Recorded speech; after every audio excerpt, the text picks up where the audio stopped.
Call സെന്ററിലേക്ക് എല്ലാ പ്രിയപ്പെട്ട പ്രേക്ഷകർക്കും സ്വാഗതം. ഇന്ന് വളരെ പ്രധാനപ്പെട്ട ഒരു വിഷയമാണ് കോൾ സെന്റർ ചർച്ച ചെയ്യുന്നത്. സ്ത്രീകളെ ബാധിക്കുന്ന ഏറ്റവും സാധാരണ ക്യാൻസറുകളിൽ ഒന്നായി മാറിക്കഴിഞ്ഞ അണ്ഡാശയ ക്യാൻസറിനെ കുറിച്ചാണ് ഇന്ന് കോൾ സെന്റർ ചർച്ച ചെയ്യുന്നത്. കാര്യമായ ലക്ഷണങ്ങൾ ഒന്നും തന്നെയില്ല എന്നതാണ് ഇതിനെ അപകടകാരിയാക്കുന്നത്. വയറിനകത്ത് ചെറിയ വേദന, അസ്വസ്ഥത, വിശപ്പില്ലായ്മ, ഭക്ഷണം എന്തെങ്കിലും കഴിച്ചാൽ വയറ് വീർത്ത് വരിക തുടങ്ങി വളരെ സാധാരണയായ ലക്ഷണങ്ങളാണ് ഇതിൽ അനുഭവപ്പെടുന്നത്. പിന്നീടുള്ള പരിശോധനയിലാണ് അണ്ഡാശയ ക്യാൻസർ ആണ് എന്ന് തിരിച്ചറിയുന്നത്. എന്താണ് അണ്ഡാശയ ക്യാൻസർ, നൂതന ചികിത്സാ രീതികൾ എന്തെല്ലാം എന്നൊക്കെ നമുക്ക് വിശദമായി തന്നെ പരിശോധിക്കാം. നമ്മോടൊപ്പം ഡോക്ടർ അരുൺ ചന്ദ്രശേഖരനുണ്ട്. അദ്ദേഹം കോഴിക്കോട് ആസ്റ്റർ മിംസിലെ മെഡിക്കൽ ഓങ്കോളജിസ്റ്റ് ആണ്. പ്രേക്ഷകർക്ക് ഇപ്പോൾ മുതൽ തന്നെ താഴെ സ്ക്രീനിൽ കാണുന്ന നമ്പറിലേക്ക് വിളിക്കാം. നിങ്ങളുടെ ചോദ്യങ്ങളും സംശയങ്ങളും ചോദിക്കാം. സ്വാഗതം ഡോക്ടർ കോൾ സെന്ററിലേക്ക്. ഡോക്ടറെ, നമ്മുടെ ആമുഖത്തിൽ സൂചിപ്പിച്ചതുപോലെ തന്നെ വളരെ കോമൺ ആയിട്ട് പലരിലും കണ്ടുവരുന്നതാണ് ഈ അണ്ഡാശയ ക്യാൻസർ എന്ന് പറയുന്നത്. എന്താണ് ഡോക്ടർ ഈ അണ്ഡാശയ ക്യാൻസർ എന്നതുകൊണ്ട് ഉദ്ദേശിക്കുന്നത്? അണ്ഡാശയ ക്യാൻസർ പറഞ്ഞാൽ നമ്മൾ ഓവേരിയൻ ക്യാൻസർ പറയുന്ന ഒരു സ്ത്രീകൾക്ക് ഗൈനക്കോളജിക്കൽ ഗ്രൂപ്പിൽ വരുന്ന ഒരു ക്യാൻസറാണ്. ഇത് നമ്മൾ ഓവരീൻ്റെ ഉള്ളിൽ നിന്നുള്ള ചില കോശങ്ങൾ നമ്മൾ കൺട്രോൾ ഇല്ലാതെ വളർന്നു വരുമ്പോൾ അത് പിന്നെ വലുതായി ഒരു മുഴയെ മാറിയിട്ട് പിന്നെ കുറേ സമയം കഴിഞ്ഞാൽ അത് ദൂരസ്ഥലത്ത് സ്പ്രെഡ് ആകുമ്പോഴാണ് നമ്മൾ ഇതിനെ ഓവേരിയൻ ക്യാൻസർ പറയുന്നത്. അപ്പോൾ ഈ ഓവേരിയൻ ക്യാൻസർ ഓരോ സ്റ്റേജിലാണ് നമ്മൾ പറയാറ്. 1 മുതൽ 4ാമത്തെ സ്റ്റേജ് ഉണ്ട്. ചെറിയ മുഴയിൽ നമ്മൾ 1ാമത്തെ സ്റ്റേജ് പറയാറുണ്ട്. അത് ഓരോ വലിപ്പം കൂടുന്തോറും അതിൻ്റെ സ്റ്റേജ് 2ാമത്തെ 3ാമത്തെ, പിന്നെ ദൂരെ സ്പ്രെഡ് ചെയ്യുമ്പോൾ 4th സ്റ്റേജാണ് പറയാറ്. അതാണ് ഓവേരിയൻ ക്യാൻസർ ഉള്ളത്. ഡോക്ടർ, ഇതുപോലെ തന്നെ ഈ ഗർഭാശയ ക്യാൻസർ എന്ന് പറയുന്നത് വളരെ കോമൺ ആയിട്ട് ഇന്ന് കണ്ടുവരുന്നത്. പലപ്പോഴും ഈ അണ്ഡാശയ ക്യാൻസർ എന്ന് പറയുമ്പോഴും അത് അങ്ങനെ രണ്ട് രീതിയിൽ തെറ്റിദ്ധരിക്കപ്പെടാനുള്ള ഒരു സാധ്യത പലപ്പോഴും പലരിലും കാണുന്നുണ്ട്. ഇത് രണ്ടും തമ്മിലുള്ള എന്താണ് ഡോക്ടർ വ്യത്യാസം? സ്ത്രീകൾക്ക് വരുന്ന മെയിനായിട്ട് പ്രധാനം 3 ക്യാൻസേഴ്സാണ് ഉള്ളത്. ഒന്ന് അണ്ഡാശയ ക്യാൻസർ നമ്മൾ പറഞ്ഞ പോലെ, രണ്ടാമത്തെ നമ്മളെ ഗർഭപാത്ര ക്യാൻസർ, യൂട്രസ് ക്യാൻസർ, മൂന്നാമത്തെയാണ് സെർവൈക്കൽ ക്യാൻസർ, ഗർഭാശയ മുഖ ക്യാൻസർ. മൂന്നും വ്യത്യസ്തമായ ക്യാൻസേഴ്സാണ്. അപ്പോൾ അതിൻ്റെ ഒരു ബുദ്ധിമുട്ട് പേഷ്യന് വരുന്ന ഓരോ വ്യത്യാസമാണ്. അണ്ഡാശയത്തിന് വരുന്ന ട്യൂമേഴ്സിൽ നമുക്കൊരു വയറ്റിലൊരു വീക്കം പോലെ വരിക, നമ്മൾ ഫുഡ് കഴിച്ചിട്ട് ഒരു അസ്വസ്ഥത, നമ്മൾ വയറ്റിൽ നിന്ന് പോകുമ്പോൾ ചില പേർക്ക് പണ്ട് 1-2 തവണ പോകുന്ന ഇപ്പോൾ 3-4 തവണ പോകുന്ന അങ്ങനത്തെ എന്താ പറയുക ലക്ഷണങ്ങൾ പറയാൻ പറ്റും. മറ്റേ യൂട്രസ് ക്യാൻസറിൽ മെയിനായിട്ട് ബ്ലീഡിങ് ആണ് വരിക. നമ്മൾ യൂട്രസ് ക്യാൻസർ ഉള്ളിലത്തെ എൻഡോമെട്രിയം പറഞ്ഞ ഒരു ലൈനിങ് ഉണ്ട്, അത് വലുതായി വന്നിട്ട് മുഴ പോലെ വന്നിട്ട് അവിടുന്ന് ബ്ലീഡിങ് അങ്ങനെ വന്നിട്ടാണ് പിന്നെ പ്രശ്നങ്ങൾ ഉണ്ടാക്കുക. ഗർഭാശയ മുഖ ക്യാൻസർ കുറച്ചും കൂടി പ്രായം കുറഞ്ഞ സ്ത്രീകൾക്ക് ഒരു HPV പറഞ്ഞ ഒരു ഇൻഫെക്ഷൻ കാരണമാണ് പ്രധാനമായിട്ട് നമ്മൾ പറയാറ്. കാരണം അതിലും നമ്മൾ ബ്ലീഡിങ് അല്ലെങ്കിൽ നമ്മൾ ലൈംഗിക റിലേഷൻസ് ഹസ്ബൻഡായിട്ട് കഴിഞ്ഞിട്ട് അതിൽ ബ്ലീഡിങ് ആയിട്ട് വരുന്ന അങ്ങനത്തെ കുറേ ലക്ഷണങ്ങളാണ് കൂടുതൽ കാണുക. അപ്പോൾ എല്ലാം വ്യത്യസ്തമായ ലക്ഷണങ്ങളും വ്യത്യസ്തമായ ട്രീറ്റ്മെൻറ്റാണ് 3 ഈ ഡോക്ടർ നേരത്തെ സൂചിപ്പിച്ചാൽ തന്നെ ഓവറി ക്യാൻസർ എന്ന് പറയുമ്പോൾ അതിന് എന്തൊക്കെ കാരണങ്ങൾ കൊണ്ടാണ് ഡോക്ടർ ഈ ക്യാൻസർ ഉണ്ടാവുന്നത്? ക്യാൻസറിൽ നമ്മളിപ്പോഴും കുറേ സയൻറ്റിഫിക് സ്റ്റഡി നടക്കുന്നുണ്ട്. ക്യാൻസറിൻ്റെ ഒരു കാരണം ആർക്കും കണ്ടുപിടിക്കാൻ പറ്റിയിട്ടില്ല. പക്ഷേ ഏറ്റവും കൂടുതൽ നമ്മൾ പറയാറ് ഏജ്, നമ്മൾ പ്രായം കൂടുന്തോറും ക്യാൻസർ വരാനുള്ള റിസ്ക് കൂടുതലാണ്. അതെന്തുകൊണ്ടാണ്? ബിക്കോസ് പ്രായം കൂടുന്തോറും നമ്മൾ ബോഡിയിലെ കോശങ്ങൾ ജനിക്കും, മരിക്കും. ആ മരണം പെടാതെ കൺട്രോൾ ഇല്ലാതെ വലുതാവുമ്പോഴാണ് ക്യാൻസർ പറയുക. അപ്പോൾ പ്രായം കൂടുന്തോറും അതിൻ്റെ ഒരു സാധ്യത കൂടുന്നു. അതുകൊണ്ടാണ് ഏജ് ഒരു ക്യാൻസറിൻ്റെ റിസ്ക് പറയുന്നത്. രണ്ടാമത്തെയാണ് നമ്മൾ ഫാമിലി ഹിസ്റ്ററി അല്ലെങ്കിൽ ജനറ്റിക് ഹിസ്റ്ററി. ഇപ്പോൾ നമ്മൾ കോശങ്ങളുടെ ഉള്ളിൽ DNA ഉണ്ട്. ഈ DNA ആണ് നമ്മൾ ഈ സെൽസിനെ കൺട്രോൾ ചെയ്യുന്നത്. അപ്പോൾ ചില പേർക്ക് ഒരു 10 മുതൽ 15% ആൾക്കാർക്ക് പാരമ്പര്യമായിട്ട് ഇങ്ങനെ ക്യാൻസർ വരാൻ സാധ്യതയുണ്ട്. അതിലേറ്റവും കോമൺ പറയുന്ന BRCA മ്യൂട്ടേഷൻ, BRCA മ്യൂട്ടേഷൻ പറയുന്ന ഒരു മ്യൂട്ടേഷനാണ്. രണ്ടാമത്തെ നമ്മൾ ഒരു ലിഞ്ച് സിൻഡ്രോം പറഞ്ഞിട്ട് മ്യൂട്ടേഷൻ. അതല്ലാതെ വേറെ കുറേ ടൈപ്സും ഉണ്ട് ഈ ജനറ്റിക് റിസ്ക്. മൂന്നാമത്തെ നമ്മൾ സ്ത്രീകൾക്ക് കൂടുതൽ ലേറ്റായിട്ട് മെനോപോസ് വരുന്നത്, നമ്മൾ പീരീഡ്സ് നിൽക്കുന്ന സമയം ലേറ്റ് ആകുമ്പോൾ പീരീഡ്സ് തുടങ്ങുന്ന സമയം വളരെ യങ്ങർ ഏജിൽ വരുമ്പോൾ, അപ്പോൾ സമയം കൂടുന്തോറും നമ്മൾക്ക് ഈ ക്യാൻസറിൻ്റെ റിസ്ക് ഒരു 2-3% കുറച്ചൊരു റിസ്ക് കൂടുതലാണ്. പിന്നെ പ്രസവം ഇല്ലാത്ത സ്ത്രീകൾക്ക് നമ്മൾ പ്രസവിക്കുമ്പോൾ നമ്മൾ ഈ ഓവറി ഒരു സമയം 9 മന്ത്സിലേക്ക് ഷട്ട് ഡൗണിലാണ്. അപ്പോൾ ആ ഒരു പ്രസവം ഇല്ലാത്ത കുട്ടികളില്ലാത്ത സ്ത്രീകൾക്ക് കുറച്ചും കൂടി ഒരു അണ്ഡാശയ ക്യാൻസറിൻ്റെ റിസ്ക് കൂടുതലാണ്. ഇതാണ് മെയിനായിട്ട് ഒരു റിസ്ക് ഫാക്ടേഴ്സ് നമ്മൾ പറയാം. ഡോക്ടറെ നേരത്തെ സൂചിപ്പിച്ചതുപോലെ തന്നെ പൊതുവെ ഈ ഏജ്ഡ് ആയിട്ടുള്ള ആളുകളാണ്, അത് ഒരു 50s ശേഷമാണ് കൂടുതൽ പേരിലും ഇത്തരത്തിലുള്ള ഈ അണ്ഡാശയ ക്യാൻസറൊക്കെ കണ്ടുവരുന്നത്. അല്ലെങ്കിൽ ഇപ്പോൾ ഡോക്ടർ സൂചിപ്പിച്ചതുപോലെ തന്നെ നേരത്തെ കുറേ കാരണങ്ങൾ അല്ലെങ്കിൽ ലക്ഷണങ്ങളെ കുറിച്ച് സൂചിപ്പിച്ചു പോയി. ഈ ലക്ഷണങ്ങളൊക്കെ എന്ന് പറയുന്നത് പൊതുവെ സാധാരണ ഈ ഏജ് കൂടുമ്പോൾ പലരിലും കണ്ടുവരുന്നതാണ്. അപ്പോൾ എപ്പോഴാണ് ഡോക്ടർ നമ്മളൊരു ഡോക്ടറെ കൺസൾട്ട് ചെയ്യേണ്ടത്? കാരണം ഈ ലക്ഷണങ്ങളൊക്കെ പൊതുവെ എല്ലാവരിലും കണ്ടുവരുന്നതാണ്, മറ്റ് പ്രകടമായ ലക്ഷണങ്ങളൊന്നും തന്നെ ഇല്ല. സോ ഓവറി ക്യാൻസർ, നമ്മൾ അണ്ഡാശയ ക്യാൻസറിൽ അങ്ങനെ ഒരു സ്ക്രീനിങ് പ്രോഗ്രാം പറഞ്ഞാൽ നമ്മൾ ഈ സ്തനാർബുദത്തിന് നമ്മൾ മാമോഗ്രാം പറയാറുണ്ട്. ഗർഭാശയ ക്യാൻസറിന്, ഗർഭാശയമുഖ ക്യാൻസറിന് നമ്മൾ പാപ്സ്മിയർ പറഞ്ഞ സ്ക്രീനിങ് ടെസ്റ്റ് ഉണ്ട് നേരത്തെ കണ്ടുപിടിക്കാൻ. അങ്ങനെ ഓവേറിയൻ ക്യാൻസറിൽ ഒരു US-ലോ UK-ലോ ഇന്ത്യയിലും അങ്ങനെ ഒരു പ്രോപ്പർ ഒരു ഗൈഡ് ലൈൻ ഇല്ല. നമ്മൾ കൂടുതൽ നമ്മൾ പേഷ്യൻസിനോട് പറയാറ് ഈ വിട്ട് മാറാത്ത എന്തെങ്കിലും അസ്വസ്ഥതകൾ പറഞ്ഞാൽ നമ്മൾ ഈ ഫുഡ് കഴിച്ച് കഴിഞ്ഞിട്ട് പെട്ടെന്ന് നമ്മൾ വയറ് നിറയുക, ബ്ലോട്ടിങ്, നമ്മൾ വയറ് വീർക്കുക ഫുഡ് കഴിഞ്ഞിട്ട്, ഇതെല്ലാം ഗ്യാസും ആവാൻ സാധ്യതയുണ്ട്, വയറ്റിൻ്റെ ഒരു ആസിഡിൻ്റെ പ്രോബ്ലം. അപ്പോൾ കുറേ പേഷ്യൻസ് നമ്മൾ ഈ മരുന്ന് കഴിക്കുമ്പോൾ ഒരു 90% ആൾക്കാർക്ക് ശരിയാവും. ഒരു 10% ഇത് ശരിയായിട്ടില്ലെങ്കിൽ 2-3 ആഴ്ചൻ്റെ മേലെ വിട്ടുമാറാത്ത അങ്ങനത്തെ അസ്വസ്ഥതകൾ, വയറ്റിൽ നിന്ന് പോകുന്നു, ക്ലിയറായിട്ട് അത് നിൽക്കുന്നില്ല, മരുന്ന് എടുത്തിട്ടും അങ്ങനത്തെ പേഷ്യൻസിലാണ് നമ്മൾ പറയുക ഡോക്ടറിനെ കാണണം. ഡോക്ടർ കണ്ടിട്ട് പിന്നെ നമ്മൾ അങ്ങനത്തെ റിസ്ക് ഉണ്ടെങ്കിൽ നമ്മൾ തൊട്ട് നോക്കി എക്സാമിനേഷൻ ഉണ്ട്. അപ്പോൾ ഗൈനക്കോളജിസ്റ്റാണ് കൂടുതൽ ആ ഡോക്ടറിനെയാണ് കാണേണ്ടത്. ഗൈനക്കോളജിസ്റ്റ് ഒന്ന് ചെക്കപ്പ് ചെയ്ത് കഴിഞ്ഞിട്ട് പിന്നെ കൂടുതൽ ആൾക്കാർക്കൊരു സിമ്പിൾ ഒരു അൾട്രാസൗണ്ട്, വയറ്റിൻ്റെ ഒരു ചെറിയ സ്കാന് പറയാറുണ്ട്. ഒരു അൾട്രാസൗണ്ടിൽ ഓൾമോസ്റ്റ് 90% കാര്യങ്ങൾ നമ്മൾക്ക് മനസ്സിലാക്കാൻ പറ്റും. അപ്പോൾ അതിൽ നമ്മൾ അൾട്രാസൗണ്ടിൽ ഈ ഓവറീൻ്റെ ഉള്ളിലൊരു നീർക്കെട്ടുണ്ടോ അല്ലെങ്കിൽ ഒരു തടിപ്പുണ്ടോ മുഴയുണ്ടോ എല്ലാം കാണാൻ പറ്റും. അതല്ലാതെ ഒരു ബ്ലഡ് ടെസ്റ്റും ഉണ്ട്, CA-125. സോ ഒരു CA-125 ടെസ്റ്റിൽ നമുക്ക് ബ്ലഡിൽ തന്നെ ഒരു ചെറിയ വലിയ കോസ്റ്റ് ഇല്ലാത്തൊരു ടെസ്റ്റാണ്. അതിൽ നമുക്ക് മനസ്സിലാക്കാൻ പറ്റും ഓവറി ക്യാൻസറിൻ്റെ റിസ്ക് ഉണ്ടോ ഇല്ലയോ. മൂന്നാമത്തെ നമ്മൾ ഫാമിലി ഹിസ്റ്ററി, കുടുംബത്തിൽ വേറെ ഒരു ആൾക്ക് ഇങ്ങനെ നമ്മൾ സ്വന്തം കുടുംബത്തിൽ ഒരു ഓവേറിയൻ ക്യാൻസർ ഉണ്ടെങ്കിൽ നമ്മളെ റിസ്ക്കും കൂടുതലാണ്. അപ്പോൾ ഒരു സ്ത്രീന് അവരുടെ ചേച്ചിയോ സിസ്റ്ററിന് ഓവേറിയൻ ക്യാൻസർ ഉണ്ടെങ്കിൽ ഒരു 2 ഇരട്ടി റിസ്ക് അവർക്കും ഉണ്ട്. അപ്പോൾ അങ്ങനത്തെ പേഷ്യൻസിലാണ് കൂടുതൽ നമ്മൾ ശ്രദ്ധിക്കേണ്ടത്. ഈ എന്തുകൊണ്ടാണ് ഡോക്ടർ ഈ പ്രായമായവരിൽ തന്നെ കൂടുതലും ഈ അണ്ഡാശയ ക്യാൻസർ കണ്ടുവരുന്നത്?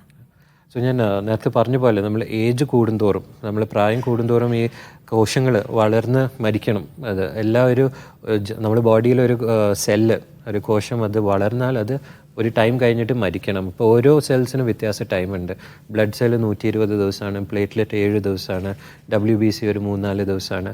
സോ അതുപോലെ നമ്മൾ ഈ അണ്ഡാശയ ഇതിൻ്റെ സെൽസ് പ്രായം കൂടുന്തോറും നമ്മൾ ഈ ജനിക്കുന്ന മരിക്കുന്ന അതിൻ്റെ ഒരു എണ്ണത്തിലൊരു മിസ്റ്റേക്ക് നടക്കുന്നതാണ്. നമ്മൾ എക്സാമ്പിൾ പറഞ്ഞാൽ നമ്മളൊരു ലോട്ടറി ടിക്കറ്റ് വാങ്ങുന്ന പോലെയാണ്. നമ്മൾ ജീവിതത്തിൽ ഒരു ലോട്ടറി ടിക്കറ്റ് മാത്രം വാങ്ങുകയാണെങ്കിൽ അതിൽ ജയിക്കാനുള്ള സാധ്യത കുറവാണ്. പക്ഷേ ഒരു 10-20 ലോട്ടറി ടിക്കറ്റ്, 100 ലോട്ടറി ടിക്കറ്റ് കൂടുതൽ വാങ്ങുമ്പോൾ നമ്മൾക്ക് ആ സാധ്യത ലോട്ടറി ജയിക്കാൻ കൂടും. അപ്പോൾ അതുപോലെ തന്നെയാണ് ഈ ഏജ് കൂടുന്തോറും നമ്മൾ ഈ സെൽസ് ജനിക്കുക മരിക്കുക. അപ്പോൾ അതിലൊരു തെറ്റ് നടന്നാൽ ക്യാൻസറായിട്ട് മാറുന്നതാണ്. അതാണ് ഏജ് ഒരു ഫാക്ടറായിട്ട് പറയുന്നത്. ഈ ഏജ് ഒരു ഫാക്ടർ എന്ന് പറയുമ്പോഴും ഈ ഏജ് കുറഞ്ഞാണ്, ഇത് 20-30 ആ ഒരു ഏജിൽ പോലും ഇപ്പോൾ അണ്ഡാശയ ക്യാൻസർ കണ്ടുവരുന്നില്ലേ? സോ അത് കറക്റ്റാണ്. സോ ഇത് മെയിനായിട്ട് നമ്മൾ 3 ടൈപ്പ് അണ്ഡാശയ ക്യാൻസേഴ്സ് ഉണ്ട്. ഒന്ന് എപ്പിത്തീലിയൽ ക്യാൻസേഴ്സ്, അതാണ് 70% ആൾക്കാർക്കുള്ള. പിന്നെ സ്ട്രോമൽ ട്യൂമേഴ്സ്, അതിലാണ് വളരെ വലിയ ട്യൂമറായിട്ട് വളരുന്ന ഒരു 8 സെൻറ്റിമീറ്റർ 10 സെൻറ്റിമീറ്റർ ഒക്കെ വലിപ്പം കാണാറുണ്ട്. മൂന്നാമത്തെയാണ് germ cell tumours. So germ cell ട്യൂമേഴ്സിലാണ് കൂടുതൽ ഏജ് കുറഞ്ഞ ആൾക്കാർക്ക് കാണാം. അതിൽ ഈ എന്താ പറയുക, ചില ഈ ഡെവലപ്മെൻറ്റ് സമയത്ത് കുട്ടികളുടെ ഈ ഗ്രോത്ത് സമയത്ത് അതിലൊരു തെറ്റ് നടക്കുന്നതാണ്. പക്ഷേ അതിൻ്റെ സാധ്യത നോക്കുമ്പോൾ ലെസ് ദാൻ 10% ആണ്. സോ അത് 90% പ്രായം കൂടുതലുള്ള പേഷ്യൻസിലാണ്, ഒരു 10% ഉള്ളൂ പ്രായം കുറഞ്ഞ പേഷ്യൻസിൽ കാണുന്നത്. സോ ഒരു ഏജുള്ള പേഷ്യൻ്റിലാണ് നമ്മൾ സാധ്യത കൂടുതൽ ഡൗട്ട് വരിക ഈ ക്യാൻസർ വരാനുള്ള. ഈ ഏജ് കുറവുള്ള കൂടുതൽ പേരിൽ കാണുന്നു എന്ന് പറയുമ്പോൾ നമ്മുടെ ഈ ജീവിതശൈലി ഒരു ഘടകമാണോ, അല്ലെ പരമ്പരാഗതമായ രീതിയാണ്? സോ അതൊരു ഗുഡ് ക്വസ്റ്റ്യൻ ആണ്. നമ്മൾ ലൈഫ് സ്റ്റൈൽ ഉണ്ട്. നമ്മൾ ക്യാൻസറിൻ്റെ ഒരു ഒരു ബുദ്ധിമുട്ട് കോസ് ചെയ്യുന്ന ലൈഫ് സ്റ്റൈൽ ഫാക്ടേഴ്സ് വളരെ ഇമ്പോർട്ടൻ്റ് അല്ല, ഒരു ചെറിയൊരു ഭാഗമുണ്ട്. നമ്മൾ കൂടുതൽ പറയാറ് വെയിറ്റ് കൂടുതലുള്ള പേഷ്യൻസിൽ, നമ്മൾ എക്സസൈസ് ചെയ്യാത്ത പേഷ്യൻസ്, അവർക്ക് ഈ ക്യാൻസർ വരാനുള്ള സാധ്യത കുറച്ചും കൂടി കൂടുതലുണ്ട്. പിന്നെ സ്മോക്കിംഗ് സ്മോക്കിംഗ് ഇപ്പോൾ നമ്മൾ ഇന്ത്യയിലെ സ്ത്രീകൾക്ക് കുറച്ച് കുറവാണ്, പക്ഷേ സ്മോക്കിംഗ് ഉള്ള ആൾക്കാർക്ക് അവർക്കും കൂടുതൽ ചാൻസസ് ഉണ്ട്. അപ്പോൾ ഫുഡിൽ നമ്മൾ അത്ര അണ്ഡാശയ ക്യാൻസറിൻ്റെ ഒരു റിസ്ക് പറയാറില്ല, പക്ഷേ ഈ ഒരു ബാക്കി അൺഹെൽത്തി ഹാബിറ്റ്സ് അതാണ് കൂടുതൽ കുറച്ചൊരു കോസ്. പക്ഷേ ഒരു സിഗരറ്റ് വലിച്ചാൽ നാളെ നമുക്ക് ഒരു ക്യാൻസർ വരും അങ്ങനെയല്ല, പക്ഷേ ഒരു 2-3% കൂടുതൽ സാധ്യത, എക്സ്പെഷ്യലി ഞാൻ പറഞ്ഞില്ലേ ഫാമിലിയിൽ വേറെ ഒരു ഹിസ്റ്ററി ഉണ്ടെങ്കിൽ, അപ്പോൾ സ്മോക്കിങ്ങും ഈ ഒരു ചാൻസ് ക്യാൻസർ വരാനുള്ള കുറച്ചൊന്ന് കൂട്ടും. ഡോക്ടർ, ഞാനൊന്ന് ഇടപെടുകയാണ്. നമുക്കൊരു പ്രേക്ഷക ചേരുന്നുണ്ട്. ജമീലയാണ് വിളിക്കുന്നത് തൃശ്ശൂരിൽ നിന്ന്. ജമീല ചോദിച്ചോളൂ ഡോക്ടറോടാ. ഹലോ, അതെ. നമസ്കാരം. നമസ്കാരം. അത് ഞാൻ ഈ ചെറുപ്പം മുതലേ പ്രായം തികയും മുന്നേ തൊട്ട് ഷുഗർ പേഷ്യന്റ് ആണ്. ഓക്കെ. ഷുഗർ പേഷ്യന്റ് ആണ്. ചെറുപ്പം മുതലേ ഷുഗർ പേഷ്യന്റ് ആണ്. ഷുഗർ പേഷ്യന്റ് ആണ്. ഓക്കെ. അപ്പോ എനിക്ക് അന്ന് തൊട്ട് ബ്ലീഡിങ് 1 മാസം വന്നാ 1 മാസം വരില്ല, അങ്ങനെയുള്ള ഇതുണ്ടായിരുന്നു പീരീഡ്സ്. ഓക്കെ. അപ്പോ ഇപ്പൊ അത് ഞാൻ 45 വയസ്സായി. ഓക്കെ. 45 വയസ്സായി. അപ്പൊ ഈ 45 വയസ്സായപ്പോ ഇപ്പൊ എനിക്ക് ബ്ലീഡിങ് വന്നു കഴിഞ്ഞാൽ നിക്കില്ല. ഡോക്ടറെ കണ്ട് മരുന്നൊക്കെ കഴിച്ചു കഴിഞ്ഞാൽ ശരിയാവും. പിന്നെ ഒരു 6 മാസം നമുക്ക് ബ്ലീഡിങ് ഉണ്ടാവില്ല. എന്നിട്ട് ഇപ്പൊ ബ്ലീഡിങ്. ഞാനൊന്ന് ഇടപെടുകയാണ്. ജമീല, ടിവിയുടെ വോളിയം ഒന്ന് കുറച്ച് വെച്ചതിന് ശേഷം സംസാരിക്കാമോ? അപ്പൊ ഇപ്പൊ ബ്ലീഡിങ് വന്നു കഴിഞ്ഞാൽ നിക്കില്ല. ഡോക്ടറൊക്കെ കണ്ട് ഡോക്ടറെ അതനുസരിച്ച് മരുന്നൊക്കെ കഴിച്ചു കഴിഞ്ഞാൽ ബ്ലീഡിങ് നിക്കും. നിന്ന് കഴിഞ്ഞാൽ ഒരു 6 മാസം വരില്ല. അത് കഴിഞ്ഞാ പിന്നെയും ബ്ലീഡിങ് നിക്കാണ്ട് വരും. വന്നു കഴിഞ്ഞാ പിന്നെ ഈ നമ്മുടെ ഇന്നർ നാശാവണ പോലെ വരുള്ളൂ. വല്ലാണ്ട് ബ്ലീഡിങ് അല്ല, ഇത് നിക്കാണ്ട് ഇന്നർ നാശാവണ പോലെ ബ്ലീഡിങ് ഉണ്ടാവും. അതാണ് വരുന്നത് ഉള്ളത്. ഓക്കെ. അപ്പോൾ ഈ ഒരു ബുദ്ധിമുട്ട് നമ്മൾ ക്യാൻസറിന്റെ ആണോ ഒരു ലക്ഷണം, അതാണോ ചോദിക്കുന്നത്? അതല്ല, ഡോക്ടറെ കാണിക്കുമ്പോ ഡോക്ടർ പറയണത് ഷുഗർ കൂടുമ്പോഴാണ്, അത് ഷുഗർ ഉള്ളത് കൊണ്ടാണ്, ഷുഗർ കൂടുമ്പോഴാണ് വരുന്നത് എന്നൊക്കെയുള്ള അഭിപ്രായങ്ങളാ ഡോക്ടർ പറയുന്നത്. കറക്റ്റായിട്ട് ഇത് എന്തുകൊണ്ടാ സംഭവിക്കുന്നതെന്നുള്ളത് ഡോക്ടർ പറയുന്നില്ല. ഓക്കെ.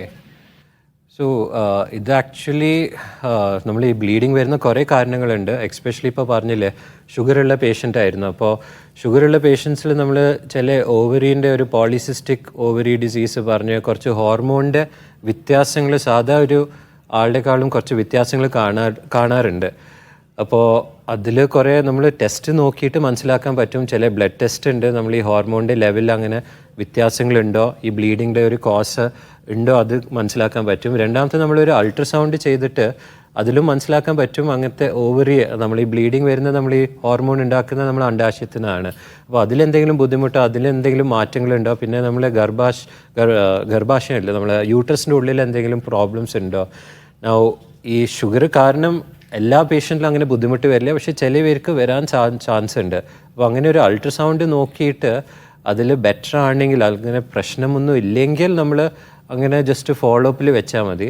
പക്ഷെ അതിലെന്തെങ്കിലും ബുദ്ധിമുട്ടുണ്ടെങ്കിൽ, പിന്നെ ഈ ബ്ലീഡിങ് തീരെ നിൽക്കാതെ കൺട്രോൾ ഇല്ലാതെ വരാണെങ്കിൽ അത് ഗൈനക്കോളജിസ്റ്റാണ് നമ്മളെ വിഭാഗം. അല്ലാതെ നമ്മൾ ഗൈനക്കോളജിസ്റ്റ് ഡോക്ടർ ചില പേർക്ക് സർജറി പറയാറുണ്ട്, നമ്മൾ ആ യൂട്രസിനെ റിമൂവ് ചെയ്യുന്നത്. പക്ഷേ ആ ഒരു ഡിസിഷൻ നമ്മളൊരു സർജൻ ഡോക്ടർ കണ്ടിട്ടാണ് തീരുമാനം എടുക്കുക.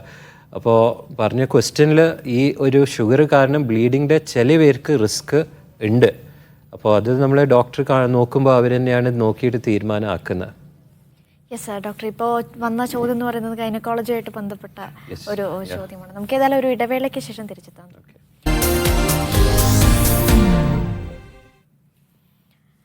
കോൾ സെന്ററിലേക്ക് വീണ്ടും സ്വാഗതം. അണ്ഡാശയ ക്യാൻസറും നൂതന ചികിത്സയും എന്ന വിഷയമാണ് ഇപ്പോൾ നമ്മൾ ചർച്ച ചെയ്തുകൊണ്ടിരിക്കുന്നത്. ഡോക്ടർ, നമ്മൾ തിരിച്ചു വരുമ്പോൾ നമ്മൾ ഏറ്റവും അവസാനം പറഞ്ഞ് അവസാനിപ്പിച്ചത് ഈ പെൺകുട്ടികൾ, അതായത് 20 മുതൽ 30 വയസ്സ് വരെയുള്ള കുട്ടികളിൽ പോലും ഈ അണ്ഡാശയ ക്യാൻസർ കണ്ടുവരുന്നു എന്നുള്ളതാണ്.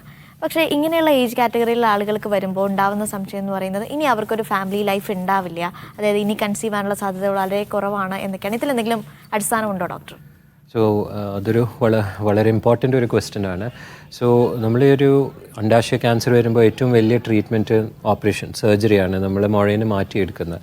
അപ്പോൾ ഒരു പ്രായം കൂടിയ ഒരു സ്ത്രീയിൽ നിന്ന് നമ്മൾ ഓൾറെഡി കുട്ടികളൊക്കെ ഫാമിലി കഴിഞ്ഞു, കുട്ടികളുടെ എല്ലാം ഫാമിലി കംപ്ലീറ്റ് ആയ ഒരു ആൾക്ക് നമ്മളൊരു പൂർണ്ണമായിട്ട് 2 അണ്ഡാശയം മാറ്റും, യൂട്രസ് മാറ്റും, അതിന് ചുറ്റുള്ള കഴലകൾ മാറ്റുന്ന ഒരു വലിയ ഓപ്പറേഷനാണ് ചെയ്യാറ്.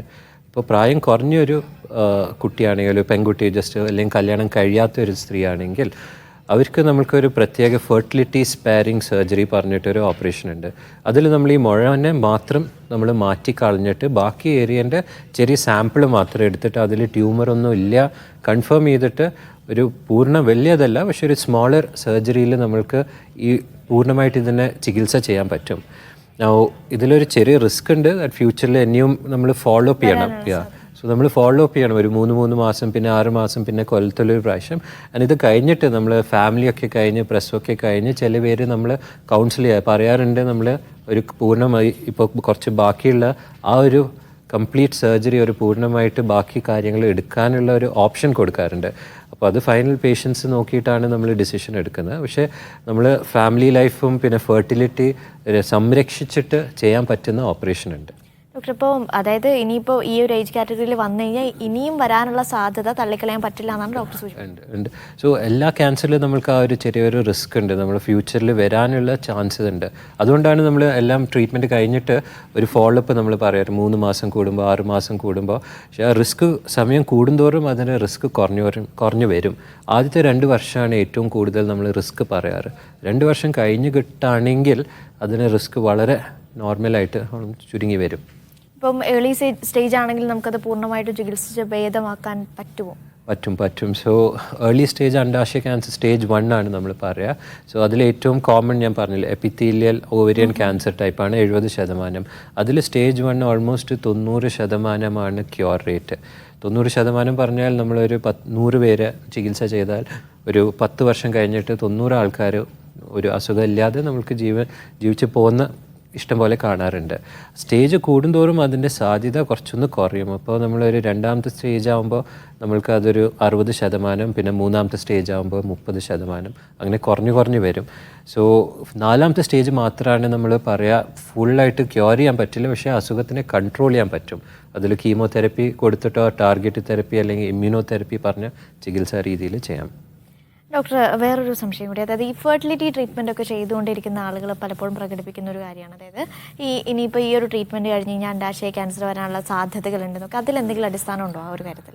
സോ ഇത് ഒരു പണ്ടത്തെ കാലം നമ്മൾ ഉപയോഗിച്ച ഫെർട്ടിലിറ്റി ട്രീറ്റ്മെൻറ്റിൻ്റെ ഹോർമോൺസ് അത് കുറച്ച് റിസ്ക് കൂടുതലുണ്ടായിരുന്നു. നമ്മൾ ഈസ്ട്രജൻ്റെ സ്റ്റീറോയിഡ് ഈസ്ട്രജൻസ് പറഞ്ഞിട്ട് കുറച്ചും കൂടി ചാൻസ് ഉണ്ടായിരുന്നു ക്യാൻസർ വരാൻ. അതിൽ അണ്ഡാശയ ക്യാൻസർ മാത്രമല്ല നമ്മൾക്ക് ഈവൻ ബ്രസ്റ്റ് ക്യാൻസറിൻ്റെ ഒരു റിസ്ക് ഉണ്ടായിരുന്നു.